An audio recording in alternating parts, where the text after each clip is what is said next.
이 경비원은 갑자기 실험실을 즉시 봉쇄하라는 통보를 받았어요. 하지만 아직 전화를 끊기도 전에 한 연구원이 밖에 서 있었는데 그녀의 눈과 코에서 노란 액체가 흘러나왔어요. 경비원은 즉시 이상을 감지하고 실험실을 봉쇄했지만 문이 잠겨버렸어요. 경비원은 기지 안에 가족들을 떠올리고 그곳에서 뛰쳐나와 깊이 잠든 아내와 아이들을 깨웠어요. 그는 차를 몰고 실험실을 빠져나왔는데 어찌 된 일인지 텍사스에 도착하자마자 차가 통제 불능 상태가 되어 주유소에 충돌했어요. 주유소 직원인 스튜는 즉시 달려왔고 경비원의 얼굴에 노란 액체가 묻어있는 것을 발견했어요. 경비원은 도시를 봉쇄하세요 라는 한마디를 남기고 죽었고 그의 아내와 아이들은 이미 숨진 뒤였어요. 며칠 후 아네시라는 마을에 전염병이 발생했고 많은 사람들이 감염된 후 즉시 사망했어요. 시체 처리반이 즉시 움직였지만 주민들의 사망 속도를 따라잡을 수 없었어요. 군대가 텍사스 전체를 즉시 봉쇄했어요. 주유소 직원인 스튜는 지역 군사 연구실에 격리되었어요. 한 의사가 스튜에게 다가와 말했어요. 도망친 경비원이 전염성이 매우 강한 질병을 캘리포니아에서 텍사스로 옮겨왔다고요. 그동안 경비원과 접촉한 사람들은 모두 죽었고 스튜는 유일한 생존자였어요.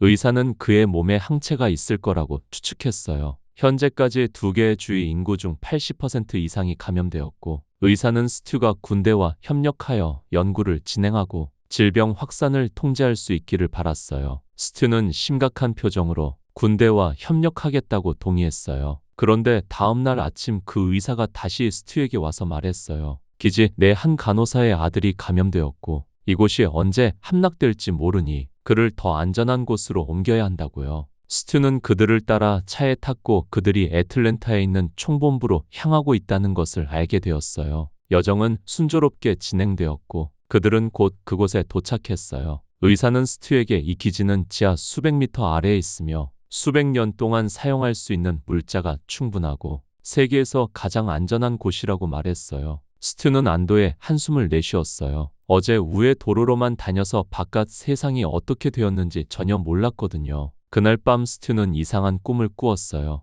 그는 옥수수밭에 나타났고 밖으로 나가려고 애쓰다가 붉은 눈을 가진 늑대를 만났어요. 그러다 스튜는 의사에게 깨어났는데 의사는 매우 쇠약해 보였고 기침을 하며 절망하고 있었어요. 의사는 자신이 감염되었다고 말했어요. 기지 안에 사람들은 거의 다 감염되었고 백신 연구 계획은 중단되었다고요. 스튜는 더욱 불안해졌어요. 이곳은 지하 26층인데 어떻게 다시 지상으로 돌아갈 수 있을까요? 의사는 최고 사령관만이 권한을 가지고 있다고 말했어요. 두 사람이 이야기를 나누는 동안 감염된 특수 요원이 들이닥쳤어요. 그는 스튜를 죽이라는 명령을 받고 온 거였어요. 의사는 급히 막아서며 자신의 몸으로 스튜를 보호했어요. 스튜는 그 틈을 타 칼로 특수 요원의 목을 베었어요. 방 안에는 최고 사령관의 목소리가 울려 퍼졌어요. 스튜는 불빛의 안내를 따라갔고 얼마 후 사령실에 도착하여 최고 사령관을 만났어요. 감시 화면에는 도시 전체가 함락된 것이 보였어요. 지휘관은 약간 절망하며 자신이 특수 요원에게 당신을 죽이라고 명령한 것이 아니라고 말했어요. 분명히 스튜가 질병에 대한 항체를 가지고 살아남는 사람을 원치 않는 누군가가 있는 거예요. 웃기게도 이 기지는 5000톤의 폭발력도 견딜 수 있지만 이 전염병에는 견딜 수 없어요. 지휘관은 스튜에게 떠날 권한을 주며 그가 연구 센터를 지원하여 인류가 계속 존재할 수 있도록 돕기를 바랐어요. 스튜가 떠나는 것을 본 후 지휘관은 단호하게 총을 쏴 스스로 목숨을 끊었어요. 시체로 가득 찬 복도를 지날 때 스튜는 마침내 햇빛을 보았어요. 하지만 그는 세상의 유일한 생존자는 아니었어요. 뉴욕 시내는 황폐해졌고 레리와 그의 여자친구 리타는 텅 빈 거리를 걷고 있었어요. 그때 양복을 입은 한 남자가 다가와서 돈이 든 가방을 들고 레리에게 말했어요. 이 돈을 가질 수 있으며 여자친구를 15분만 빌려달라고요. 레리는 당연히 동의하지 않았어요. 뜻밖에도 그 남자에게는 2명의 공범이 더 있었어요. 레리는 상황이 좋지 않다고 판단하고 리타와 함께 도망쳤지만 이곳의 집들은 이미 봉쇄되어 더 이상 숨을 곳이 없었어요. 두 사람은 재빨리 하수구로 숨었지만 이곳은 악취가 심했고 방향조차 분간할 수 없었어요. 몇 걸음 걷지 않아 쥐떼를 만났고 리타는 더 이상 참을 수 없었어요. 그녀는 차라리 그 쓰레기 같은 놈들에게 잡히는 것이 여기 있는 것보다 낫다고 생각했어요. 레리는 필사적으로 붙잡았지만 여자친구는 듣지 않았어요. 리타는 하수구 밖으로 기어나갔고 레리는 어찌할 바를 몰라 그 자리에 남았어요. 그는 인간의 사악함이 얼마나 큰지 깨달았어요. 그래서 그는 휴대전화를 들고 계속 앞으로 걸어갔어요. 물이 점점 차올랐고 그가 돌아갈까 망설이던 그때 그의 앞에 시체가 나타났어요. 레리는 엄청나게 놀랐어요. 그 사람은 바로 그의 어머니였어요. 며칠 전으로 돌아가서 레리는 약간의 명성을 가진 가수였고 바에서 노래를 부르고 있었어요. 갑자기 그는 어머니로부터 전화를 받았는데 어머니가 병에 걸려 병원에 이송되었다는 내용이었어요. 그는 병원에 환자가 그렇게 많을 줄은 상상도 못했어요. 어머니가 전염병에 걸린 줄은 더더욱 몰랐고요. 어머니는 신음하며 죽기만을 기다리는 것을 보고 레리는 어머니를 집으로 데려와 간호했지만 전염병이 그렇게 빨리 닥칠 줄은 몰랐어요. 그의 어머니는 얼마 후 이상하게 사라졌어요. 꿈속에서 레리는 폐허 속에서 관객들의 환호를 받았어요. 갑자기 한 남자가 나타났고 곧 그는 노파로 변했어요. 레리가 깨어났을 때 주변에 평소처럼 시끄러운 소리가 나지 않았어요. 그때 한 환자가 다가와서 종말은 나쁜 것만은 아니라고 하고 싶은 대로 하라고 말했어요. 레리는 신경 쓰지 않고 계속 길을 가다가 한 생존자를 만났어요. 그 소녀는 자신을 리타라고 소개하며 오랫동안 살아있는 사람을 만나지 못했다고 말했어요. 두 사람은 나이가 비슷했고 아주 빠르게 서로에게 호감을 느꼈어요. 이 도시는 더 이상 살기에 적합하지 않기 때문에 그들은 함께 피난처를 찾기 위해 떠나기로 했어요. 하지만 뜻밖에도 아직 도시를 벗어나기도 전에 레리는 어머니의 시체가 둥둥 떠 있는 것을 보았어요. 어머니의 비참한 죽음을 본 그는 단호하게 몸을 돌려 도망쳤어요. 하수구 밖으로 기어 나오자마자 그는 리타와 마주쳤어요. 빙빙 돌아 결국 두 사람은 다시 만난 거예요. 눈앞에 다리만 건너면 그들은 도시를 벗어날 수 있었어요. 한편 텍사스주 아넷이라는 마을에서는 해럴드라는 한 젊은이가 거울 앞에서 자신의 모습을 바라보고 있었어요. 전염병이 발생하기 전에 해럴드는 종종 친구들에게 괴롭힘을 당했어요. 그러다 잠에서 깨어보니 마을 사람들이 많이 죽어 있었어요. 해럴드는 두려워하기는커녕 오히려 흥분감을 느꼈어요. 길을 걸렀을 때 우연히 총을 얻게 되었고 그의 깊숙한 본성이 드러났어요. 그는 짝사랑하는 여자의 집에 갔고 그녀가 아직 살아있는 것을 발견했어요. 해럴드는 속으로 기뻐했어요. 마을에 그들 둘만 남았으니 기회가 온 것이 아니겠어요. 프레니는 그 말을 듣고 몹시 화가 나서 해럴드를 죽이려고 했어요. 프레니의 아버지는 방금 전염병으로 돌아가셨거든요. 프레니는 있는 힘껏 아버지를 끌고 뒷마당에 가서 묻었어요. 그녀는 여전히 너무나 슬펐어요. 그날 밤 프레니는 꿈속에서 옥수수밭에 나타났어요. 밭 한가운데로 걸어가자 백발의 노파가 갑자기 나타나 두 사람이 애틀랜타의 고아원에서 만난 적이 있었어요. 한편 해럴드는 지도에 무언가를 쓰고 있었어요. 그는 프레니를 이 마을에서 데리고 나가기로 결심했어요. 다음 날 아침 해럴드는 말끔하게 차려입고 프레니의 집에 갔어요. 하지만 집 안에는 아무도 없었어요. 2층에서 물 흐르는 소리가 들려서 해럴드는 문을 부수고 들어갔고 프레니가 욕조에 누워있는 것을 발견했어요. 다행히 해럴드가 제때 나타나며 그녀를 구할 수 있었어요. 그는 프레니에게 희망을 버리지 말라고 설득하며 애틀랜타에 있는 바이러스 센터로 가자는 계획을 세웠다고 말했어요. 그곳에는 최고의 과학이 있고 그들의 몸에 있는 항체를 연구하여 백신을 만들 수 있을 것 같았어요. 프레니는 어젯밤 꿈에서 노파가 자신에게 애틀랜타로 가라고 했던 것을 떠올려서 해럴드와 함께 가기로 동의했어요. 두 사람은 생존자들에게 전염병 센터로 오라는 벽에 메시지를 남기고 오토바이를 타고 출발했어요. 두 사람은 그곳이 근처 교도소였고 로이드라는 이름의 환자가 수감되어 있었다는 것을 알지 못했어요. 전염병이 발생한 후 교도소 전체에서 그 혼자 살아남았어요. 이틀 동안 아무것도 먹지 않아서 로이드는 쥐를 잡아먹으려고 했지만 감옥에 갇혀 있어서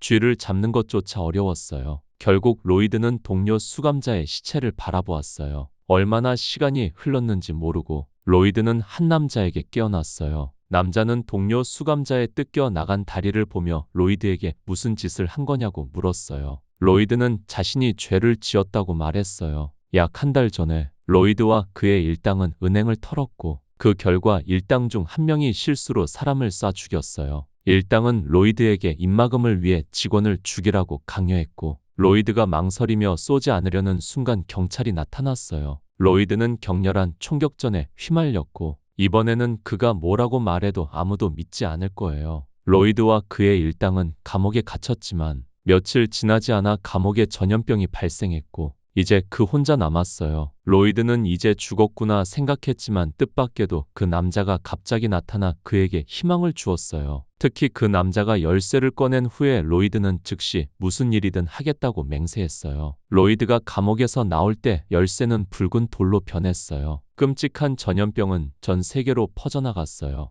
인구의 99%가 피할 수 없었고 얼마 남지 않은 생존자들은 마치 부름을 받은 듯 애틀랜타를 향해 모여들었어요. 프레니와 해럴드는 오토바이를 타고 국경으로 향했고 그들이 연료를 보충하던 중 우연히 스튜를 만났어요. 스튜는 그들이 남긴 메시지를 따라 이곳까지 온 것이었어요. 이기적인 해럴드는 스튜가 프레니에게 흑심을 품을까 봐 두려워하며 그와 함께 가기를 거부했어요. 프레니는 매우 당황하며 애틀랜타의 바이러스 센터로 가고 싶다고 말했지만 스튜는 그곳이 이미 함락되었다고 말했어요. 두 사람은 작별 인사를 나누었고 스튜는 계속 길을 갔어요. 스튜는 또 다른 생존자를 만났는데 그 남자의 이름은 글렌이었어요. 전염병이 발생한 후 글렌은 숲속에 숨어 지내며 살아있는 사람을 거의 만나지 못했어요. 글렌은 스튜에게 맛있는 음식을 대접했고 죽을 때까지 이렇게 살 생각이었어요. 그러던 중 스튜는 우연히 글렌이 그린 백발 노파 그림을 보게 되었는데 그는 꿈에서 그 노파를 만난 적이 있었어요.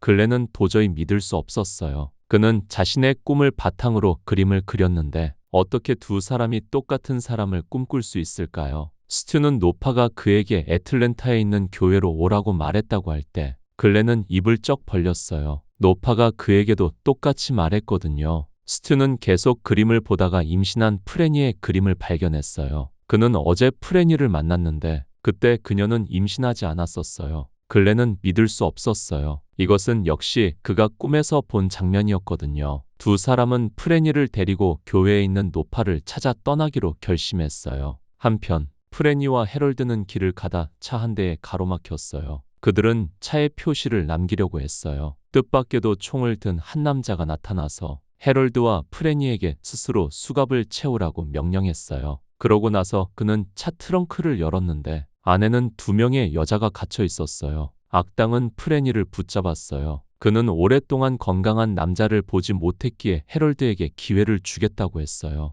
해럴드가 그를 이길 수 있다면 그들을 풀어주겠다는 것이었어요. 하지만 해럴드는 본래 약한 성격이라서 짝사랑하는 그녀 앞에서도 아무 의지도 없이 다리를 오므리고 머리를 감싸 쥐기만 했어요. 프레니가 악당에게 해를 당하려 할 때 앞에서 갑자기 차 한 대가 나타났어요. 악당은 총을 들어 쏘았고 뒤에 있던 여자가 막으려 했지만 곧 총에 맞아 죽었어요. 그러자 다른 여자가 쇠막대기를 들고 그의 머리를 때렸고 피투성이가 된 해럴드가 땅바닥에 쓰러져 있는 동안 차에서 두 사람이 내렸어요. 그들은 바로 프레니를 찾아다니던 스튜와 글렌이었어요. 그들은 자신들이 꾼 꿈 이야기를 했어요. 그들은 모두 백발의 노파를 꿈에서 보았던 거예요. 다소 믿기 어렵지만 모두 함께 교회에 가서 노파를 만나보기로 결정했어요. 밤이 되자 프레니는 스튜를 찾아와 자신이 정말로 임신했다고 말했어요. 전염병이 퍼지기 전에 이미 약혼을 했었지만 약혼자는 병에 걸려 세상을 떠났던 거예요. 스튜는 이 이야기를 듣고 나서야 글렌이 그린 그림 속 프레니가 왜 임신해 있었는지 이해했어요. 스튜는 노파를 만나고 싶은 마음이 더욱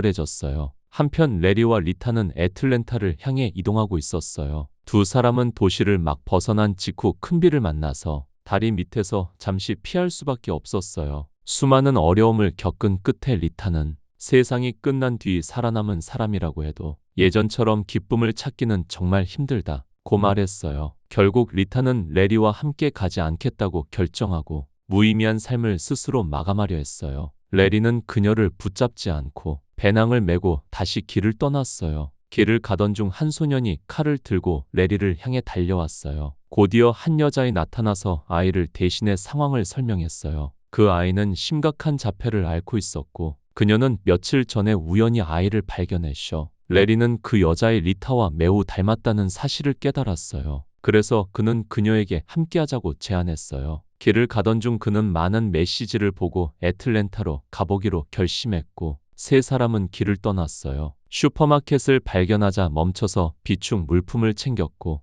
가는 길에 적지 않은 생존자들을 만났어요. 다만 레리는 나딘이 목에 걸린 돌을 자주 쳐다보는 것이 이상했어요. 그녀가 그 수수께끼의 남자와 관련이 있는 것 같았거든요. 휴식을 취한 후 레리는 생존자 그룹을 이끌고 계속 길을 갔고 마침내 해가 지기 전에 백발 노파가 알려준 교회에 도착했어요. 그들을 맞이한 것은 다름 아닌 스튜와 다른 사람들이었어요. 스튜는 레리라는 이름이 전혀 낯설지 않았어요. 이곳의 모든 사람들이 노파의 지시를 꿈에서 보았기 때문이었어요. 스튜는 사람들이 이곳에 오기 전에 노파가 5명의 이름 목록을 작성했고 노파는 이 5명이 피난처를 관리하기를 바란다고 말했어요. 얼마 후 두 사람의 차가 많은 생존자들이 모여있는 주거 지역 앞에 멈췄어요. 그곳 사람들은 모두 즐겁고 편안해 보였고 백발 노파를 성모라고 부르며 노파는 이번 어려움을 극복하도록 이끌어 줄 것이라고 믿고 있었어요. 스튜와 레리는 성모가 있는 곳으로 갔고 스튜는 몇 마디 당부한 후 돌아섰어요. 안으로 들어간 레리는 외눈에 남자를 보았는데 그는 선천적으로 귀가 먹고 말을 못하는 닉이었지만 성모를 대신하는 사람이었어요. 두 사람이 무슨 이야기를 나눴는지는 아무도 몰랐어요. 밖으로 나온 후 레리와 나딘은 넓은 집으로 들어갔는데 이곳이 그들의 새 집이었어요. 나딘은 호기심에 노파가 레리에게 무슨 말을 했는지 물었고 그는 비밀이라고 말했어요. 그러고 나서 레리는 해럴드를 찾아갔어요. 레리는 해럴드에게 감사 인사를 하러 온 것이었어요. 그가 메시지를 남기지 않았다면 레리는 이곳을 결코 찾지 못했을 테니까요. 레리가 프레니를 보고 싶다고 할 때 해럴드는 그녀가 여기 없다고 말했어요. 프레니는 그때 나딘과 함께 주거 지역 주변을 걷고 있었는데 깨끗하게 청소된 길을 보며 나딘은 이곳이 전염병 발생 후의 천국이라고 생각했어요. 다음 날 아침 레리와 스튜는 숲으로 사냥을 갔는데 이곳은 주거 지역의 유일한 식량 공급처였어요. 그런데 갑자기 차 한 대가 그들 앞에 멈춰 섰어요. 차에서 조라는 남자가 쓰러졌어요. 스튜는 조의 몸에 난 상처를 보고 마치 십자가에 못 박힌 듯한 모습이라고 생각했어요. 조는 갑자기 깨어나서 전할 말이 있다고 했어요. 스튜는 조가 헛소리를 한다고 생각하고 급히 레리와 함께 그를 진료소로 데려갔어요. 그때 닉이 다가와 종이에 조가 한 말을 적었어요. 스튜는 설마 성모가 조가 올 것을 미리 알고 있었던 건가 하고 생각했어요. 조의 상처는 매우 심각했고 마치 누군가에게 고문당한 것 같았어요. 이 말을 들은 닉은 자신의 비극적인 과거를 떠올렸어요. 그가 바에서 일했을 때 손님들에게 자주 맞았고 반지를 낀 한 남자에게 맞아 입원한 적도 있었어요. 혼수 상태와 의식이 오락가락하는 동안 닉은 한 남자를 자주 꿈에서 보았어요. 그 남자는 닉에게 자신의 편에 서라고 유혹하며 닉을 다시 온전하게 만들어 주겠다고 약속했지만 닉은 단호하게 거절했어요. 그는 그 남자에게서 사악함을 느꼈기 때문이었어요. 그 남자는 분노하며 닉에게 고통이 무엇인지 보여주겠다고 맹세했어요. 병원에서 깨어난 닉은 오른쪽 눈이 완전히 멀어 있었고 병원에는 더 이상 살아남은 사람이 없었어요. 전염병이 이미 휩쓸고 간 뒤였어요. 닉은 비명소리를 들었는데 닉을 입원시킨 바로 그 사람이었어요. 뜻밖에도 닉은 화를 내기는커녕 오히려 그 사람의 몸에 묻은 액체를 닦아주었어요. 닉이 잠들었을 때 그는 더 이상 그 남자를 보지 못했고 대신 온화하고 자비로운 성모를 보았어요. 그녀는 그에게 말을 해보라고 속삭였고 꿈속에서 닉은 평범한 사람처럼 말할 수 있었어요. 성모는 그가 선택받은 사람이며 자신의 지시를 전달할 대리인이 필요하다고 말했어요. 그래야 모든 사람들을 어려움에서 벗어나게 인도할 수 있다고. 현실로 돌아와 성모가 소집한 5명의 관리자가 모두 모였어요. 닉 외에 나머지 4명은 스튜, 레리, 프레니, 그리고 글렌이었어요. 그들은 왜 성모가 자신들을 선택했는지 이해할 수 없었는데 바로 그때 성모가 그 자리에 나타났어요. 그녀는 부상당한 그 사람을 만나러 온 것이었어요. 두 사람이 손을 맞잡자 조가 깨어났어요. 성모를 본 후 조는 자신이 아주 끔찍한 곳에서 왔다고 말했어요. 그곳은 렌달이라는 남자에게 지배당하고 있다고 했어요. 렌달은 사람들에게 더 나은 삶을 인도하겠다고 약속했지만 결국 수많은 범죄를 저질렀어요. 조는 뭔가 잘못되었음을 깨닫고 도망쳤지만 곧 렌달에게 붙잡혔어요. 렌달은 조를 십자가에 못 박았고 며칠 전에서야 그를 풀어주었어요. 렌달은 조에게 이곳에 가서 메시지를 전하라고 시켰던 거예요. 그러자마자 조의 상처에서 피가 흘러나왔고 까마귀들이 유리창에 부딪혔어요. 순식간에 조는 다른 사람이 된 듯 모두가 여기서 죽을 것이라고 중얼거렸어요. 그 소리가 사라지자 조도 숨을 거두었어요. 알고 보니 성모와 렌달은 두 편으로 나뉘어 있었어요. 한 명은 희망을, 다른 한 명은 파괴를 상징했어요. 그들은 모두 꿈을 통해 동료를 찾았고 이번 전염병은 렌달이 일으켰을 가능성이 매우 컸어요. 경비원이 실험실에서 탈출할 수 있는 것은 렌달이 문을 막았기 때문에 전염병이 빠르게 퍼져나갔던 거예요. 물론 그의 수법은 거기서 멈추지 않았어요. 나딘이 레리와 함께 주거 지역에 도착했을 때 나딘은 거울에 비친 자신의 모습을 보며 약간 넋을 잃었어요. 머릿속에는 과거의 기억이 떠올랐어요. 그날 밤 나딘은 친구들과 함께 강령술 놀이를 했고 연필이 저절로 움직이는 것을 보았어요. 그들은 두려워 도망쳤지만 나딘 혼자 남아 바닥에 쓰인 글자를 보았어요. 나딘, 너는 나의 여왕이 될 거야. 그러자 갑자기 그녀의 목에 목걸이가 나타났어요. 거울 속 자신의 모습을 보며 나딘은 만족스러운 듯 미소를 지었고 그 후 그녀는 연필을 들고 강령술을 시도했어요. 그러자 곧 어두컴컴한 곳에 나타났고 렌달이 오랫동안 기다리고 있었어요. 그는 그녀에게 성모와 5명의 관리자를 죽이라는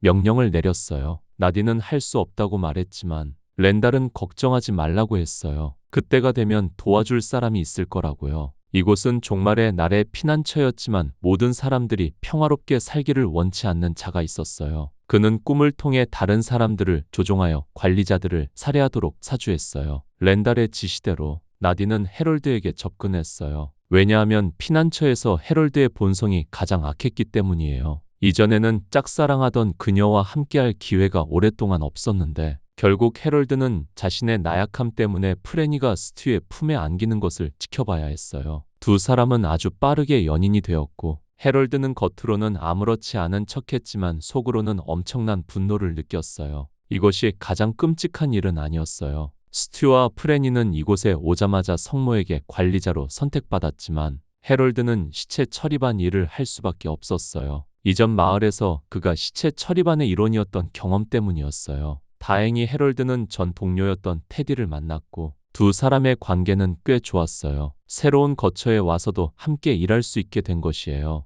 해롤드는 원래 아무것도 안 하고 먹고 살 생각이었지만 나딘이 매혹적인 모습으로 찾아올 때 어떻게 저항할 수 있었겠어요. 그는 아주 빠르게 나딘의 덫에 걸려들었어요. 관리자를 죽여야 한다는 말을 듣고 해롤드는 즉시 동의했어요. 이것이야말로 그가 바라던 거였으니까요. 성모가 선택한 5명의 관리자는 이곳에 배신자가 나타났다는 것을 전혀 모르고 있었어요. 그들은 모든 주민들을 회의실로 소집하여 주거 지역 설립 후 첫 번째 회의를 시작했어요. 처음에는 주민들이 소리쳤지만 레리가 나타날 때 그는 각 주민들이 주거 지역에 기여한 바를 칭찬했고 두세 마디 말로 모든 사람들을 안심시켰어요. 관리자들을 대표하는 스튜는 중요한 결정을 발표했어요. 시체 처리가 깨끗하게 완료되었으므로 시체 처리반을 치안 순찰대로 변경하여 주거 지역의 안전을 보장하겠다는 것이었어요. 그러자 해롤드와 테디는 함께 순찰대 제복을 입었어요. 낡은 스키 클럽 옷이었지만 이분이 완전히 달라 보였어요. 스튜가 한 명 한 명 위로하고 안부를 묻는 것을 볼 때 해롤드는 극도의 분노를 느꼈어요. 그는 주머니에 손을 넣어 전단지 한 장을 꺼냈는데 산에 인화성 물질을 반입하는 것을 금지하는 내용이었어요. 그는 무언가 떠올랐고 갑자기 이곳을 파괴할 방법을 생각해냈어요. 등산객들의 안전을 위해 스키 동아리에는 눈사태를 막을 폭약이 반드시 있었을 거예요. 해롤드와 레리는 피난처를 파괴하기 위해 그 폭약을 찾으러 갔어요. 관리자 몇 명을 죽이는 것보다 훨씬 더 만족스러울 테니까요. 두 사람이 몰래 창고에 들어가서 폭약을 모두 챙기려던 그때 테디가 마침 그곳에 나타났어요. 해롤드가 창고에서 나오는 것을 본 테디는 아무 의심도 하지 않았어요. 그런데 나딘이 갑자기 총을 쏴 테디를 죽였어요. 해롤드의 본성이 아무리 악하다고 해도 그는 테디의 억울한 죽음에 가슴 아파했어요. 나딘은 어쩔 수 없었다고 설명했어요. 다른 사람들이 그들이 폭약을 가져간 것을 알게 되면 계획이 실패할 거라고요. 다음 날 아침 사람들은 광장에서 테디의 시체를 발견했어요. 소식을 들은 해롤드는 즉시 현장에 가서 거짓으로 울며 반드시 친구를 죽인 범인을 찾아내겠다고 말했어요. 한편 관리자들은 조의 경고를 떠올렸어요. 그들은 렌달이 행동하기 시작했다고 생각했어요. 치안대가 너무 수동적이어서 렌달의 행방을 찾을 방법을 강구해야 했어요. 한참 동안 논의한 끝에 그들은 3명의 스파이를 적의 세력에 침투시키기로 결정했어요. 스튜가 직접 가려고 했지만 모두가 반대했어요. 주거 지역에도 지도자가 필요했고, 게다가 그는 이미 사람들 앞에 모습을 드러냈으니까요. 프레니는 데이나라는 사람을 추천했는데 그녀는 악당을 죽인 적이 있어서 가장 적합한 선택이었어요. 두 번째 사람은 저지 부인이었어요. 그녀는 너무나 폐쇄적으로 살았지만 침착하고 단호한 면모를 가지고 있었어요. 피난처의 사람들은 모두 성모가 직접 선택한 사람들이었고 이곳을 집처럼 여겼어요. 임무가 아무리 어렵더라도 두 사람은 단호하게 동의했어요. 세 번째 사람에 이르자 모두 어려움에 처했는데 닉이 한 사람을 가리켰어요. 전염병이 막 발생했을 때 그가 만났던 톰이라는 사람이었어요. 톰은 지적 장애가 있었지만 매우 진실되고 믿을 수 있는 사람이었고 신뢰할 수 있는 동료였어요. 톰의 지능게다가 톰과 닉은 피난처에 가장 먼저 도착한 사람들 중 하나였고 성모조차 그들을 안심했어요. 하지만 톰의 지능은 높지 않아서 단순한 명령만 따를 수 있었어요. 근래는 톰이 적진에 쉽게 침투할 수 있도록 대사를 외우는 것을 도왔고 좋은 기회를 기다려 탈출할 방법을 생각했어요. 3명의 내부 스파이가 선택되었고 관리자들은 조용히 그들을 배웅했지만 모두 매우 불안해했어요. 그것은 매우 어려운 여정이 될 것이 뻔했으니까요. 5명의 관리자들은 이번 계획이 완전히 비밀이라고 생각했지만 성모는 즉시 알아챘어요. 성모는 닉을 꾸짖으며 지금은 적의 기지에 침투할 때가 아니라고 말했어요. 그렇게 하면 상대방의 보복이 더욱 끔찍해질 가능성이 있었고 테디의 죽음은 어쩌면 시작에 불과할지도 몰랐어요. 성모는 혼란스러움을 느꼈고 차분히 기도하던 중 갑자기 들깨 울음소리를 들었어요.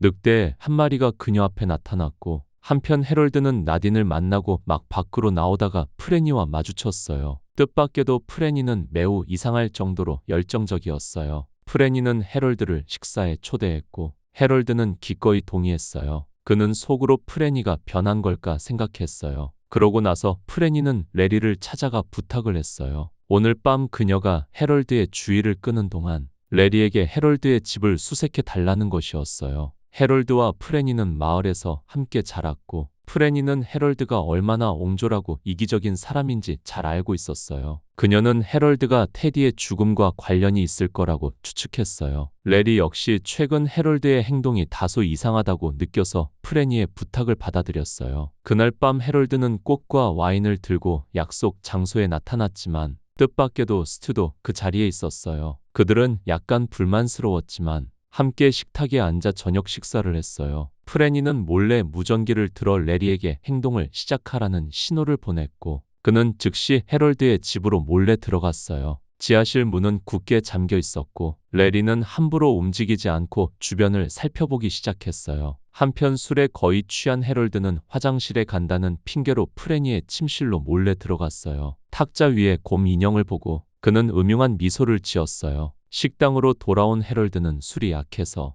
일찍 집에 가서 쉬어야겠다고 말했어요. 레리는 여전히 헤럴드의 집 안에 있었는데 우연히 나딘이 입었던 옷을 발견했어요. 레리가 넋을 놓고 있었을 때 프레니로부터 연락이 왔어요. 그녀는 헤럴드가 집에 갔다고 알렸어요. 레리는 넘어진 체스 말을 다시 세우고 나가려는데 헤럴드가 이미 2층으로 올라와 있었어요. 헤럴드는 자신의 체스 말이 바뀌어 있는 것을 발견했고 스튜와 프레니가 오늘 밤 작전 계획을 논의하는 것을 엿들었어요. 하지만 헤럴드는 그들을 화면으로 지켜보고 있다는 것을 알지 못했어요. 사실 그는 프레니의 집에 카메라를 설치해 두었던 거예요. 물론 레리의 행동도 모두 녹화되었어요. 그때 스튜는 나쁜 소식을 들었어요. 성모가 피난처를 떠나셨고 찾지 말라는 메시지만 남기셨다는 것이었어요. 이번 소식에 사람들은 극도로 혼란스러워했어요. 설마 성모가 그들을 버리신 건가? 아니면 중요한 임무를 수행하러 가신 건가? 다행히 그들에게는 3명의 내부 스파이가 있었고 사람들은 곧 그들이 정보를 보내올 것이라고 믿었어요. 한편 데이나는 악당 세력의 본부에 도착했는데 뜻밖에도 그들은 라스베이거스를 새로운 거처로 선택했어요. 그곳은 법도 없고 도덕적 제약도 없고 모든 주민들이 자유롭게 사는 곳이었어요. 데이나는 아름다운 외모 덕분에 곧 한 남자의 눈에 띄었는데 그는 바로 로이드였어요. 렌달이 감옥에서 구출한 범죄자였어요. 자유 도시가 번영할수록 로이드의 지위도 점점 높아졌고 데이나는 로이드와 함께 고급 장소를 드나들었어요. 마침내 그들은 렌달을 만났는데 그는 그곳에서 마치 신과 같은 존재였어요. 데이나는 무심코 익숙한 사람을 보았는데 바로 내부 스파이 톰이었어요. 그는 데이나보다 늦게 이곳에 도착했고 외워둔 대사를 바탕으로 이곳에서 거처를 찾았어요. 다만 근무 환경이 다소 끔찍했는데 바로 경기장에서 산산조각 난 시체들을 치우는 일이었어요. 그날 밤 데이나는 물건을 잃어버렸다는 핑계로 톰을 찾아냈고 안부를 묻는 척하며 그에게 쪽지 한 장을 건넸어요. 쪽지에는 단 한 글자, 도망쳐 라고 쓰여 있었어요. 그러고 나서 데이나는 로이드로부터 연락을 받았는데 렌달이 그녀를 만나고 싶어 한다는 내용이었어요. 데이나는 렌달처럼 고귀한 사람이 왜 자신에게 관심을 갖는지 매우 궁금했어요. 알고 보니 그는 이미 데이나의 내부 스파이 신분을 눈치채고 있었고 심지어 그녀의 과거까지 꿰뚫고 있었어요. 렌달이 그들의 꿈을 자유자재로 드나들 수 있다는 사실은 정말 놀라웠어요. 저지 부인은 며칠 전에 발각되어 사막으로 도망쳤지만 실종되었어요. 데이나가 세 번째 스파이를 지목하기만 하면 렌달은 그녀를 풀어주겠다고 했어요. 데이나는 곧 깨달았어요. 아마 톰이 지적 장애가 있어서 렌달이 그의 꿈속으로 들어갈 수 없었던 걸 거예요. 데이나는 오늘 탈출하기 어렵다는 것을 알고 렌달의 목을 급습하여 찔렀어요. 그는 땅에 쓰러졌고 데이나는 설마 그가 이렇게 쉽게 죽을 리는 없다고 생각했어요. 뜻밖에도 그는 곧 아무렇지도 않게 일어섰어요. 데이나가 끝까지 불지 않으면 그는 강압적인 수단을 쓸 수밖에 없다고 생각했어요. 데이나는 그렇게 되자 차라리 죽음으로써 비밀을 지키기로 결심했어요. 역시 인간이 가장 잘하는 것은 전쟁이었어요. 종말의 날에도 그들은 여전히 삶을 쟁취하기 위해 탐욕스럽게 다투었어요. 피난처의 사람들은 다가오는 위험을 전혀 알지 못하고 성모를 찾기 위해 헤매고 있었지만 하루 밤낮이 지나도 아무 소식이 없었어요. 100세가 넘은 노인이 숲속에서 혼자 살아남을 수 없다는 것을 알기에 그들은 몹시 걱정했어요. 모두들 성모가 왜 떠났는지 알지 못했어요. 사실 모든 것은 렌달의 음모였어요. 그는 이미 나딘과 헤럴드를 시켜 피난처를 폭파시키려고 했어요. 그는 성모가 미래를 내다보고 자신의 계획을 망칠 수 있다고 생각했고 그래서 성모가 기도하는 틈을 타 늑대로 변신하여 거짓 지시를 내렸어요. 진실을 찾기 위해 성모는 늑대를 따라 피난처를 떠났고 결국 렌달의 덫에 걸렸어요. 그것이 그의 가짜 그림자라는 것을 알게 된 성모는 자신이 속았다는 것을 깨달았어요. 그녀는 꿈에서 벗어나 피난처로 돌아가고 싶었지만 렌달은 까마귀 떼를 조종하여 그녀를 낭떠러지로 밀어 떨어뜨렸어요. 이번에는 성모의 지시가 없어서 헤럴드와 나딘은 마침내 이곳에서 마음껏 날뛸 수 있게 되었어요. 내일 주민들이 성모의 집에서 기도하기 위해 모인다는 것을 알게 된 후 두 사람은 속으로 기뻐했어요. 피난처의 교사로서 나딘은 성모의 거처를 자유롭게 드나들 수 있었고 위장된 폭탄을 집 안 곳곳에 설치했어요. 그때 헤럴드가 갑자기 뛰어들어 스튜에게 성모를 계속 찾아야 한다고 말했어요. 스튜가 프레니를 다정하게 바라보는 모습을 보고 헤럴드의 눈에는 분노가 서렸어요. 그는 구석에 있는 폭탄을 힐끗 쳐다보았고 눈썰미 좋은 프레니는 이 모든 것을 알아차리고 뭔가 이상하다고 느꼈어요. 그래서 그녀는 몰래 헤럴드의 집으로 들어갔어요. 프레니는 지하실 문을 억지로 열고 내려가자 자신의 집을 비추는 감시 화면을 보았어요. 프레니는 엄청난 혼란에 빠졌고 주변을 둘러본 후 서재로 들어갔어요. 책상 위에는 수많은 폭탄 튜브가 있었고 종이에는 피난처 파괴 계획이 상세하게 적혀 있었어요. 그때 문이 열리고 헤럴드가 예상보다 일찍 돌아왔어요. 그는 프레니에게 이곳에 나타나지 말았어야 했다고 비난하며 그는 아무도 신경 쓰지 않는 존재였고 마을의 모든 남자가 죽기를 오랫동안 기다렸지만 프레니는 여전히 그를 선택하지 않았다고 말했어요. 그는 이곳의 모든 사람들을 없애고 싶어 했어요. 그렇게 하면 프레니에게 다른 선택의 여지가 없을 테니까요. 프레니는 자신의 귀를 믿을 수 없었어요. 그녀는 두 사람이 가장 친한 친구였고 서로를 가장 잘 이해하고 이전에 헤럴드는 이런 사람이 아니었다고 했어요. 헤럴드는 완전히 이성을 잃고 프레니를 밀쳐낸 후 문을 잠갔어요. 그는 자신이 큰일을 끝내야 하고 그때가 되면 프레니가 반드시 그를 존경하게 될 거라고 말했어요. 한편 레리는 성모를 위한 기도 의식에 참석하기 위해 밖으로 나가려 했고 나딘은 어딘가 피하는 듯한 눈빛으로 그에게 집에 있는 것이 좋겠다고 말했지만 발표자인 레리는 빠질 수 없었어요. 나딘은 더 이상 설득하지 않고 아이와 함께 밖으로 나갔어요. 레리는 나딘에게 뭔가 이상함을 느끼고 스튜에게 알리려 했지만 무전기가 망가져 있었어요. 그는 기도 장소로 차를 몰고 가려 했지만 오토바이마저 고장 나 있었어요. 나딘은 아이를 유치원 교사에게 맡겼는데 아이들은 너무 어려서 기도 의식에 참여할 필요가 없었기 때문이었어요. 모든 준비를 마친 후 나딘과 해럴드는 약속 장소로 향했고 기도 의식이 시작되기만 하면 즉시 폭파시킬 생각이었어요. 하지만 그들은 방에 갇혀있던 프레니가 이미 창문을 깨고 탈출하여 터널을 통해 빠져나왔다는 것을 알지 못했어요. 한편 TV를 보고 있는 아이는 어떤 부름 소리를 들은 듯 그 소리를 따라 숲속으로 들어갔고 마침내 땅에 쓰러져 있는 성모를 발견했어요. 얼마 후 스튜는 순찰대로부터 성모를 찾았다는 보고를 받았고 그는 즉시 기도 의식을 취소하고 모든 사람들에게 병원으로 오라고 알렸어요. 하지만 바로 그때 프레니가 겁에 질려 달려와서 스튜에게 모든 사람들에게 빨리 도망치라고 소리쳤어요. 한편 병원으로 가려던 닉은 곳곳에 설치된 폭탄을 발견했어요. 바로 그 순간 나딘과 해럴드가 폭파 버튼을 눌렀고 검은 하늘에 불길이 치솟아 올랐어요. 계획이 성공한 것을 본 후에 해럴드는 나딘에게 이제 떠날 시간이라고 말했어요. 한편 렌달은 무언가를 감지한 듯 피난처 폭발이 자신의 예상과 다르다고 생각하고 다른 계획을 실행하기로 했어요. 렌달은 로이드에게 저 집 부인을 잡아오라고 명령했고 그녀에게서 정보를 얻을 수 있을 거라고 생각했어요. 이틀 만에 현상금 사냥꾼들이 임무를 완수했지만 그들이 데려온 것은 살아있는 사람이 아닌 저 집 부인의 시체였어요. 렌달은 극도로 분노하며 차가운 눈빛으로 현상금 사냥꾼들을 노려보았어요. 그는 현상금 사냥꾼에게 단 1분 안에 이곳을 떠나라고 경고했고 현상금 사냥꾼도 벗어나기 어렵다는 것을 깨닫고 돌아서서 떠나려 했어요. 하지만 분명히 닫혔던 엘리베이터 문이 열리더니 렌달이 그 안에 나타났어요. 끔찍한 비명 소리가 울려 퍼지고 현상금 사냥꾼은 순식간에 엘리베이터 안에서 끔찍하게 죽었어요. 이것은 렌달이 처음으로 자신의 역겨운 본성을 주민들 앞에서 드러낸 순간이었어요. 주로 그는 세 번째 스파이를 찾지 못해 주도권을 잃고 있었기 때문이었어요. 렌달은 두려움 속에서 살았고 결국 저지 부인마저 죽으며 그는 행동을 개시하기로 결정했어요.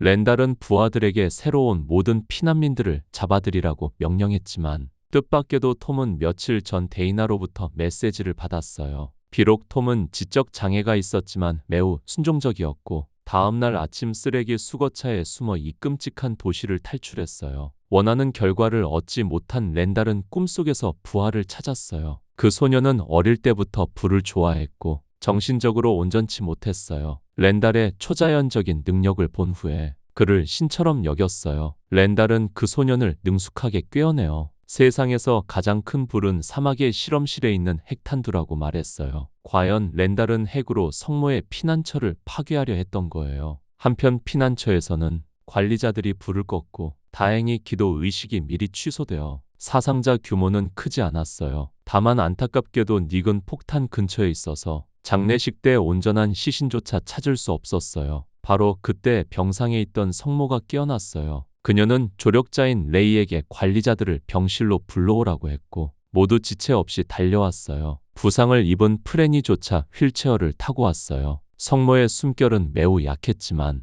그녀는 자신의 잘못은 용서받을 수 없으며 어둠의 힘이 점점 강해지고 있으니 반드시 제때 막아야 한다고 말했어요. 성모는 모두에게 다음날 아침 서쪽으로 걸어서 출발하라고 당부하며 그들 중에는 정해진 운명으로 그곳에 도착할 수 없는 사람이 있을 것이라고 말하고 영원히 눈을 감았어요. 한편 나딘과 해럴드는 오토바이를 타고 자유 도시를 향해 가고 있었는데 눈 덮인 산을 지날 때 나딘이 갑자기 속도를 높였어요. 해럴드는 영문을 몰라 뒤쫓아가 이유를 물었지만 그는 앞에 커브기를 보지 못했고 결국 오토바이가 통제 불능 상태로 낭떠러지로 굴러 떨어졌어요. 나뭇가지가 그의 몸을 꿰뚫어 움직일 수 없게 되었고 해럴드는 나딘이 내려와 자신을 구해줄 것이라고 희망했지만 나딘은 그저 바라보고는 뒤돌아 가버렸어요. 해럴드는 그제야 자신이 나딘에게 이용당했다는 것을 깨달았고 죽기 전에 자유 도시와 관련된 비밀을 적고 절망과 분노 속에서 숨을 거두었어요.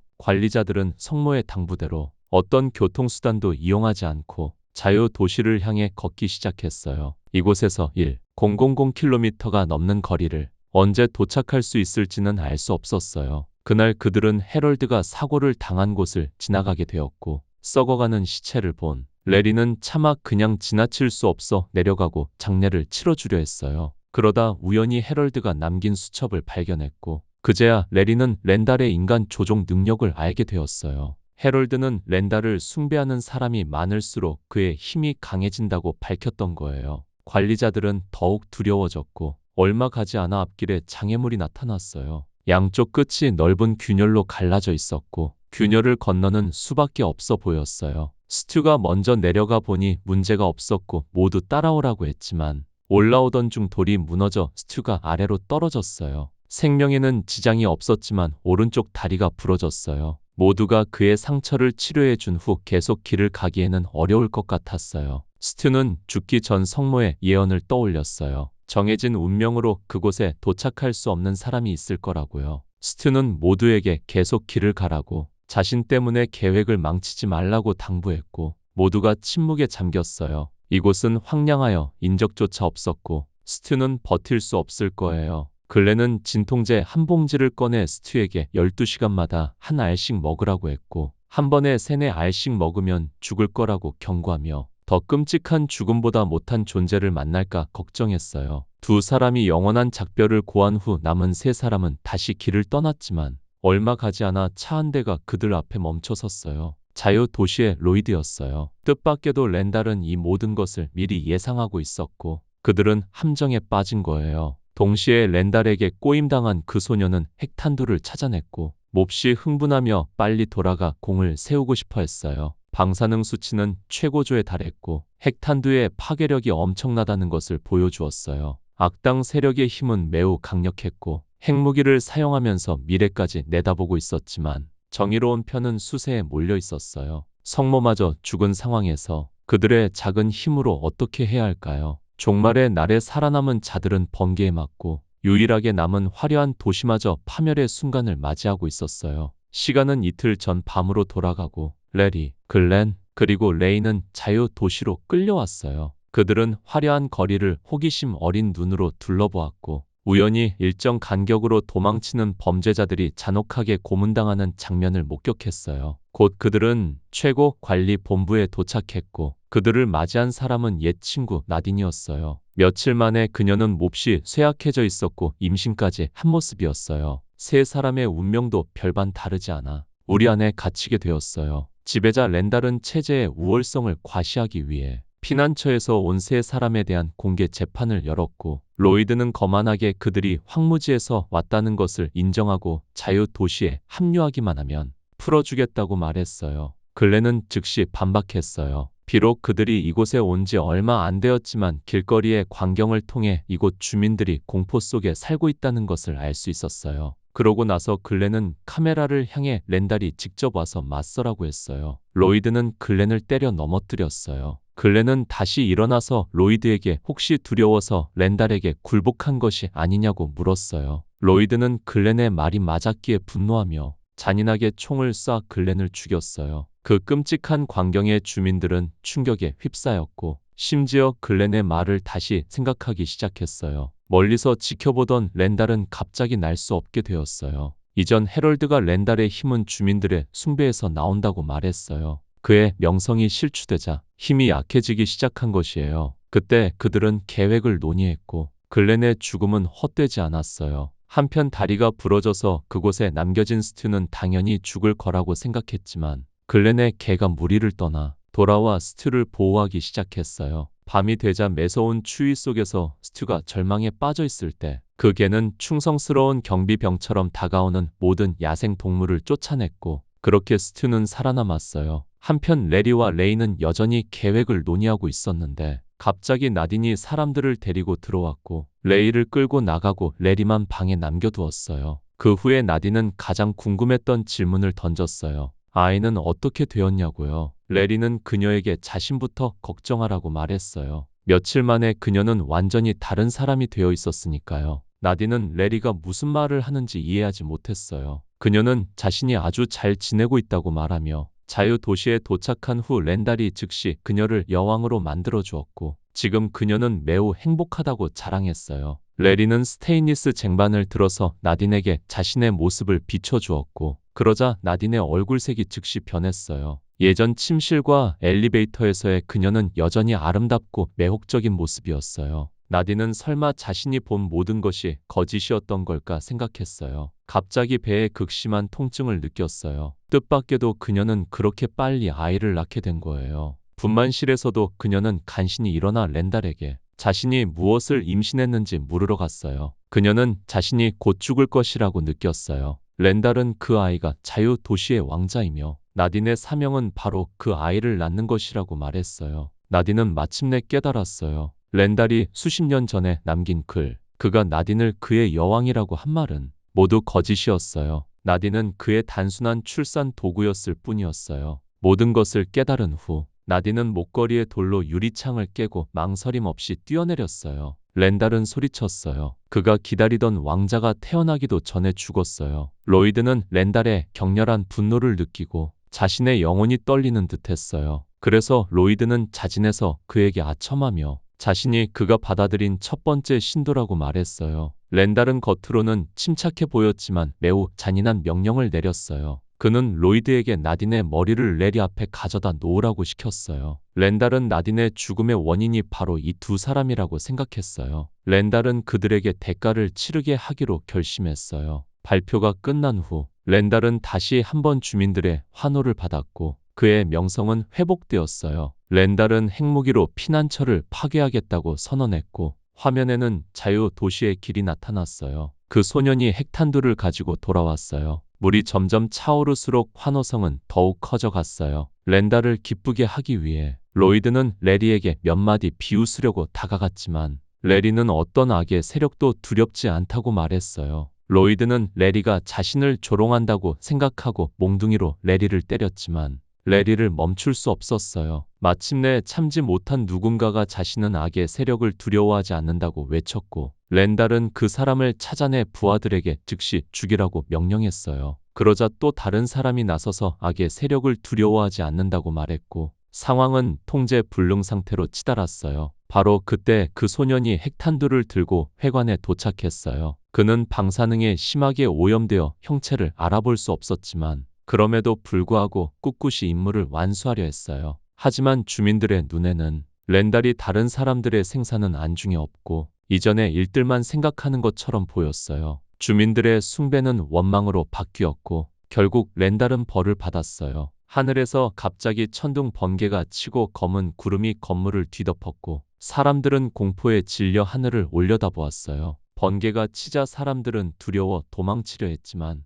문이 굳게 잠겨 있어서 그들은 있는 힘껏 문을 부수고 밖으로 나갔어요. 끊임없이 내리치는 번개는 렌달의 하수인들을 덮쳤어요. 로이드는 살아남을 수 있을 거라고 생각했지만 천장에 매달린 등이 떨어져 그에게 맞았어요. 렌달은 하늘을 올려다보았고 번개는 하나의 거대한 전기 구체로 모여들었어요. 그는 마치 성모를 보는 듯했고 결국 번개에 맞아 재가 되어 사라졌어요. 하지만 그것이 끝이 아니었고 번개는 계속해서 핵탄두를 강타했어요. 열에 노출된 핵탄두는 즉시 폭발했고 도시 한가운데 거대한 버섯구름이 피어올랐어요. 혼수 상태에 있는 스튜는 섬광에 깨어났고 곧 지진이 일어났어요. 폐허 속에서 한 그림자가 다가왔는데 바로 톰이었어요. 종말의 날에 유일한 도시가 그렇게 허무하게 사라진 것이 믿기지 않았어요. 이제 남은 것은 피난처뿐이었어요. 몇 주 후 프레니는 순산했지만 안타깝게도 얼마 지나지 않아 아이의 목이 부어올랐어요. 아이가 전염병에 걸린 것에 프레니는 극심한 고통을 느꼈고 아이가 죽을 거라고 생각했어요. 하지만 며칠 후 아이는 완전히 건강을 회복했고 이것은 인간이 태어날 때부터 전염병에 대한 항체를 가지고 태어난 최초의 사례였어요. 인류에게 희망이 생긴 것이에요. 프레니를 더욱 놀라게 한 것은 스튜가 안전하게 돌아왔다는 것이었어요. 안타깝게도 다른 관리자들은 모두 세상을 떠났어요. 아마 성모는 이 모든 것을 미리 예견해서 그들에게 자유 도시까지 걸어가라고 지시했기에 스튜만 운 좋게 살아남을 수 있었어요. 그들의 관리 아래 피난처는 나날이 발전했어요. 프레니는 오랫동안 생각한 끝에 바깥 세상을 보기로 결심했어요. 당연히 스튜는 그녀 혼자 위험을 감수하게 하고 싶어 하지 않았기에 가족과 개가 피난처를 떠났어요. 그들은 여러 주를 지나갔지만 살아남은 사람을 찾지 못했어요. 그러다 외딴 지역의 한 농장에 이르렀을 때 개가 옥수수밭에서 무언가를 발견한 듯 짖었고 곧 땅에서 인형을 잡는 손이 나타났어요. 밤이 되자 한 소녀가 고개를 들어 하늘을 바라보며 무언가를 중얼거렸어요. 다음 날 아침 프레니는 아이가 아프다는 것을 알게 되었어요.